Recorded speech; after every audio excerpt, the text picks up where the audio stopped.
Alright, moving on from Village, we're going to play Toilet here. I'm commentating over a pre-recorded video, because this is a fight. So you enter Telescope, and you enter Toilet of Doom.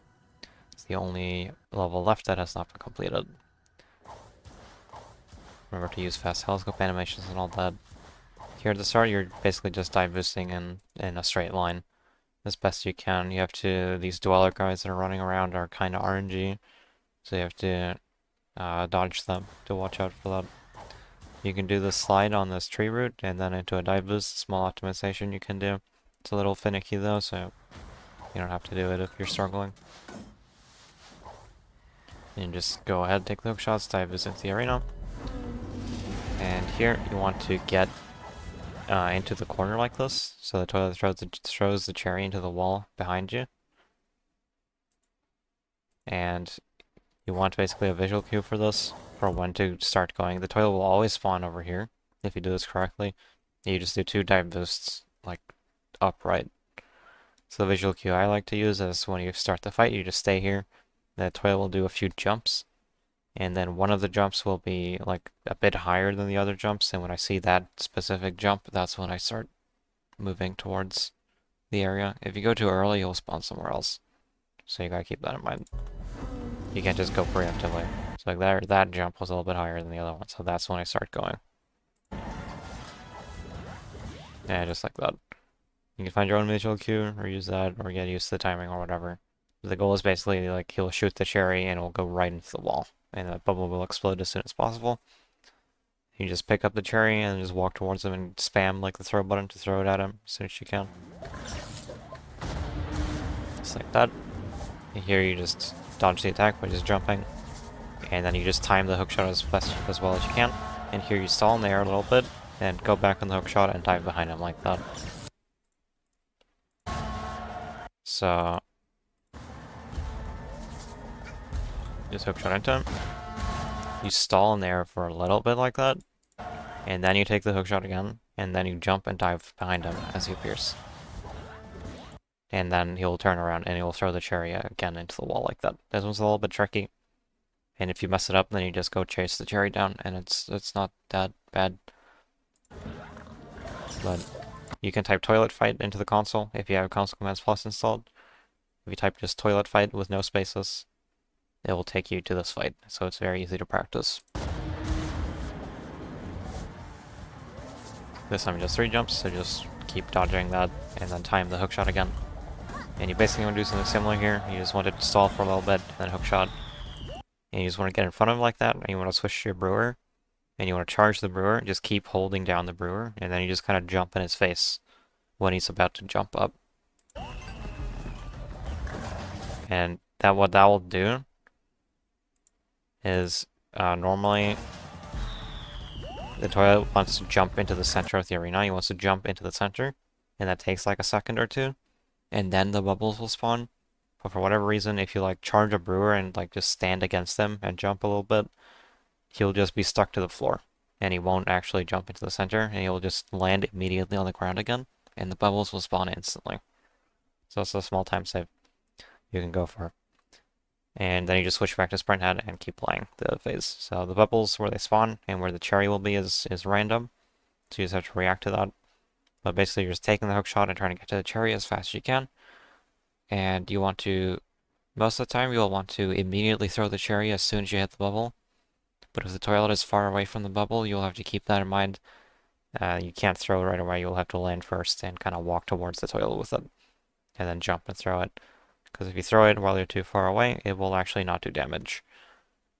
But you can see in this clip, he's like right next to the bubble. So I can just throw it as soon as I grab it. I can throw it in there, and it'll just hit him immediately. It can land on the ground next to him as well, and it'll still work. But if you're too far away, it will not do damage. And while you're playing this phase, you have to do this twice. There's first 3 bubbles, then there's 5. You want to be looking at the tiles on the ground here. This is the setup for the quick kill. If you're not doing the quick kill, you don't have to care about this part.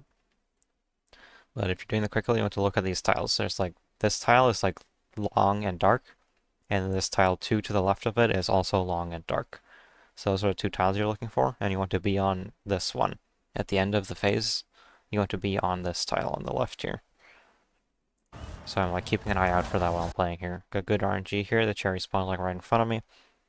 So I just go on the hookshot immediately. And again, the toilet is pretty close, so I can just throw it immediately as well. Just like that. And as you can see, like the phase is finishing here, so I am looking at the tile I want to go to right here. And I'm gonna go there like immediately. And sprint towards it, just like that. And you want to be here, or at least very close to this tile, before the toilet pops up out of the ground, because he'll spawn opposite of you like that. So if you were a little bit late, then the toilet might end up like further to the right here or further to the left or whatever. And if he's like kind of far to the left, then you want to stand like further right on this tile. And if he's kind of far to the right, you want to stand further left. That will make it more likely to work, even if you mess this part up a little bit. But if it's just kind of opposite like here, it's just you stand in the middle of the tile and it's fine. And here you wait for him to phase transition, and you just wait for him to jump into the center, and then he will face you, and then you start sprinting to the left. There you go, he jumps in, and then he faces me. He rotates like slightly to face me, and then I start sprinting left. You have to wait for him to rotate first, that's important. And here, you just count the lines on the floor. You will just sprint to the left always, and it's 4 lines on the floor. So you count 4 of the lines, and you stand on the 4th line. So here's 1, 2, 3, and 4 lines. So I stand here, and the toilet's gonna charge up a cherry attack here, where he like spawns a giant cherry. He charges up 4 times, and then he jumps into the air and then falls onto the cherry. And while he's doing that, the toilet actually only has collision with the cherry and not anything else. He also has collision with you. So if you can get the toilet onto your head and then walk it off the cherry, then it will fall through the floor and hit a kill plane and die. And that saves 40 seconds over completing the rest of the fight normally. So once you're here, you just wait, and you're gonna use an audio cue here. There's gonna be 4 zap sounds as it charges up the cherry, and on the 4th zap, you hold forwards. And you only hold forwards, you do not hold sprint. Only forwards, or only W, whatever the input method is. It's a 1 input quick kill, is what it's known as. Just forwards. So 4 zaps, and then you hold forward. And this is what will happen. Just like that. And now it's dead. So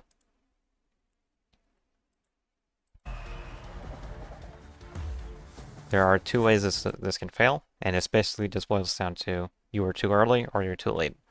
And how to tell if you were too early. If you went too early, then the camera will like freak out a lot, and it will completely turn around, and it will, like the toilet will fall off your head because the camera turned around. And that means you went too early, because you don't want to get past the center of the toilet, because the camera is based on where the toilet is relative to you.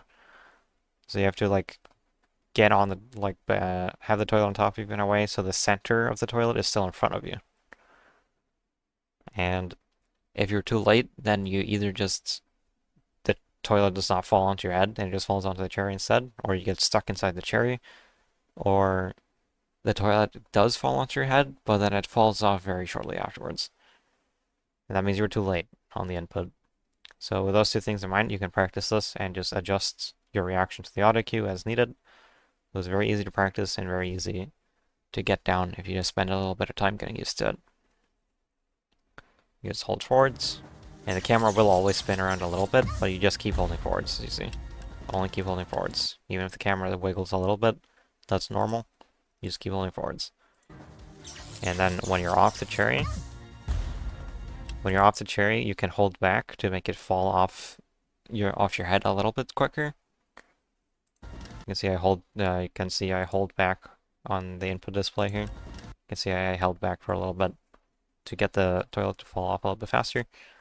And as soon as you're done with that, you sprint to the right, and you want to get to a specific tile. And get right here to this tile. It's like shaped like this, and you want to get like in the corner right here. And then you time a single jump into the air. And you want to specifically sprint. You don't want to do any dive boost, you just want to sprint to make the timing more consistent. Then jump in there, just like that. And this is similar to a mail delivery service. as in you're getting the timepiece to spawn inside you, and then the pause screen will come up with a contract, and then you can go back to hub to save a bit of time. And this one looks a little bit weird, because the screen will completely freeze like that, so you might think like, oh, I didn't pick up the timepiece. But as long as the IL timer up here turns green, and like this timer up here stops and turns green, as you can see, that means you picked up the timepiece, and it's safe to go back to hub. But if this timer does not turn green, and it just keeps running, then you miss the timepiece, and you'll have to unpause and pick it up. But also what you have to keep in mind, if you're in controller here, and when after you jump in the air, you just want to click down your mouse or switch to keyboard in whatever way. So the input will be keyboard. You can see here the text on the left that I switched my input, and this is just my keyboard name. And that means I switched to keyboard. And you have to be switched to keyboard, or the mouse cursor here will not spawn. Like, it will not appear. And then you will have to use your controller instead to go back to hub, and that's slower, because you want to use your mouse to go back to hub here. As you can see, I have my mouse here. I'm spam clicking here. It just doesn't work immediately, so you just spam click on it until it works like that. And one last thing about this as well, if you're not sure that you're inside the timepiece, then what you can do is while you're waiting, you hold down your emote wheel. So you just hold down F on your keyboard. That's the default for emote wheel. And then when the pause screen comes up, then you let go of emote wheel. And that will give you control while the pause screen is still up. So you just use WASD to move and spacebar to jump into the timepiece while the pause screen is still up. And then you can go back to hub from there. So yeah, it's a lot of information, but that's how you fight toilet, and that's how you go back to hub as well.